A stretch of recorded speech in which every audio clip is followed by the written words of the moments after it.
Seperti banyak tempat di Indonesia, jembatan Kota Inten ini juga sering berubah-ubah nama. Misalkan dulu itu pernah ada kubu pasukan Inggris di sekitar situ, terus orang-orang menyebutnya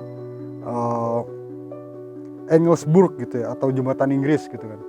Terus ketika di dekat situ ada pasar hewan, pasar ayam gitu, pasar unggas. Terus jembatan ini disebut orang-orang sebagai jembatan pasar ayam. Lalu belakangan ada tempat yang namanya Kota Inten, ya, kemudian jembatan itu pun disebut sebagai jembatan Kota Inten. Ya cuman paling aman sih nyebutnya sebagai jembatan Jungkit ya, karena jembatan ini bisa naik gitu ke atas, berjungkit-jungkit gitu ya. Biasanya naiknya ketika ada kapal.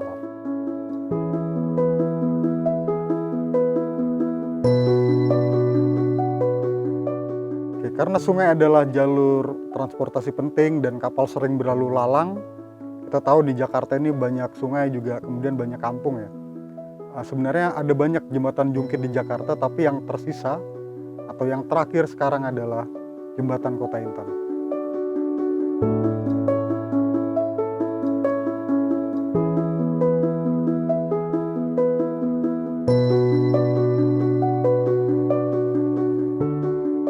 Jakarta kan dikenal sebagai kota air gitu ya. Ini sebenarnya bukan karena banjirnya, tapi Jakarta itu agak-agak mirip dengan Amsterdam gitu ya. Dulu tapi waktu zaman Hindia Belanda, zaman VOC, itu sungai itu adalah jalur transportasi penting gitu ya. Dan kapal itu menjadi alat transportasi yang sangat penting sekali. Karena kan jumlah jalan di zaman dulu nggak seperti sekarang. Nah, kapal yang lewat itu kan bukan kapal yang pendek gitu, itu kapal yang biasanya kan teknologi zaman dulu kapal layar itu banyak, maksudnya banyak dipakai.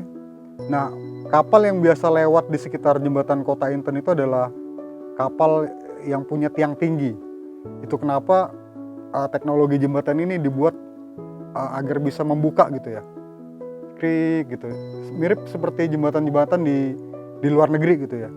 Pastinya kapal yang lewat bukan kapal besar seperti Flor de la Mar gitu ya. Ini yang lewat adalah kapal-kapal yang ukuran atau tonasenya itu agak-agak kecil gitu. Di selatan dari jembatan Kota Inten, masih di aliran Kali Besar itu sangat dekat dengan Kota Tua gitu ya. Dan Kota Tua ini dulu adalah pusat perdagangannya VOC. Jadi kapal yang lewat di situ ya umumnya adalah kapal-kapal pedagang.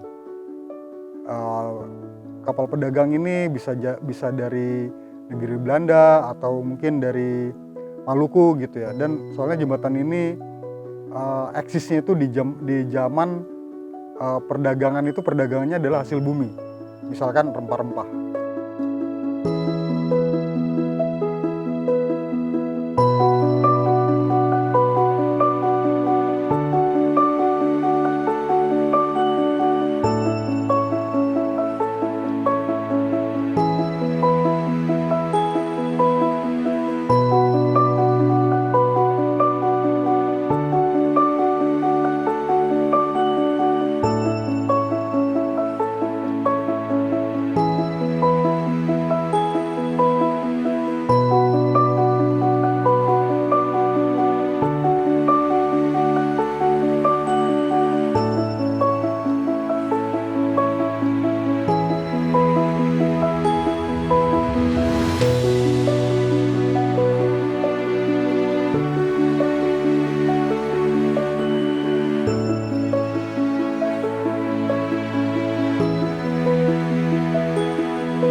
Setelah teknologi kapal berkembang dan juga ditemukannya mesin uap, itu kemudian kapal-kapal besar banyak berlayar di sekitar Jakarta.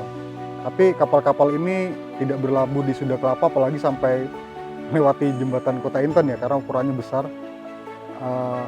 Kemudian karena teknologi kapal yang berkembang itu, pelabuhan Tanjung Priok kemudian muncul. Tapi pelabuhan Sunda Kelapa tidak mati ya, karena kapal-kapal kayu itu sampai sekarang masih ada.